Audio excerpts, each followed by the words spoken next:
প্রচারে নতুন চমক, প্রচারে সাপ লুডো এবং এবারের ভোটের ময়দানে নতুন সংযোজন হচ্ছে এই সাপ লুডো। তৃণমূলের প্রচারে সাপ লুডো, লুডো বোর্ডে রাজ্যের বিভিন্ন প্রকল্পের কথা। আমাদের সঙ্গে রয়েছেন প্রতিনিধি আবির।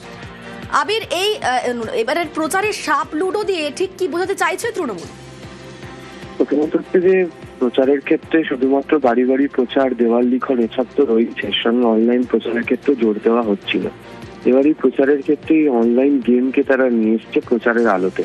এবং যেহেতু প্রচুর মানুষ যারা ধরো ট্রেনে বাসে যারা যাতায়াত করে, সেখানে দেখতে পাওয়া যায় যে একটা বড় অংশের মানুষজন হচ্ছে এই অনলাইন লুডো খেলায় অভ্যস্ত থাকে। তো এই অনলাইন লুডো গেমের মধ্যে দিয়ে তারা একদিকে বিজেপিকে আক্রমণ, অন্যদিকে নিজেদের যে প্রচার তারা করতে চলেছে।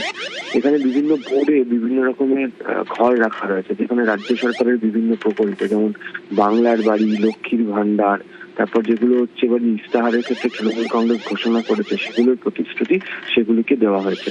আবার বিভিন্ন ঘরগুলিতে রয়েছে যেখানে একাধিক বিজেপি নেতাদের মুখ রয়েছে, সেখানে যদি কোনোভাবে এই সাপ লুডোর খেলাতে গিয়ে পড়ে তাহলে হচ্ছে সেই সিঁড়ি দিয়ে আবার নিচে নেমে আসতে হচ্ছে। তারা এর মধ্যে দিয়ে বোঝাতে চাইছে যে বিজেপি যদি ক্ষমতায় আসে তাহলে তাদের বা সাধারণ মানুষজনকে কি ধরনের অসুবিধার মধ্যে পড়তে হবে।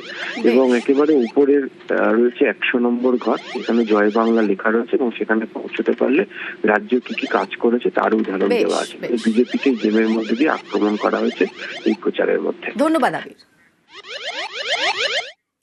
ভোট আসে, ভোট চায়, মেলে প্রতিশ্রুতি, কিন্তু সমস্যা আর মেটে না। যানজটে জেরবার সোনামুখী।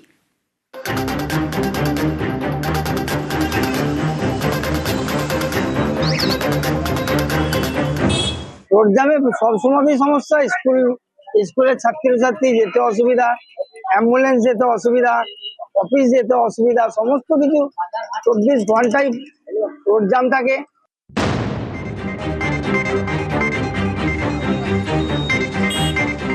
বাঁকুড়ার সোনামুখী এই শহরের মধ্যে দিয়ে গিয়েছে দুটি রাজ্য সড়ক, বিষ্ণুপুর দুর্গাপুর রাজ্য সড়ক এবং বাঁকুড়া বর্ধমান রাজ্য সড়ক। এই দুই রাজ্য সড়কের ক্রসিং পয়েন্টটির নাম চৌরাস্তার মোড়। স্থানীয়দের অভিযোগ, দিনের বেশিরভাগ সময়ই এই চৌরাস্তার মোড় জ্যামে জেরবার। রাস্তা পেরোতেই নাজেহাল হতে হয় অ্যাম্বুলেন্স, স্কুলের গাড়ি থেকে অফিস যাত্রী। যানজটে ভোগান্তির শেষ নেই। অভিযোগ, এই মোড়ে প্রায়ই ঘটে দুর্ঘটনা। স্থানীয়দের দাবি, বিকল্প রাস্তা তৈরি না হলে এই যানজটের সমস্যা মিটবে না। রোড জ্যামে সবসময়ই সমস্যা। স্কুলের ছাত্রছাত্রী যেতে অসুবিধা, অ্যাম্বুলেন্স যেতে অসুবিধা, অফিস যেতে অসুবিধা, সমস্ত কিছু 24 ঘন্টায় রোড জ্যাম থাকে। যেই আসুক আমরা চাইবো যেন একটা বাইপাস হয়।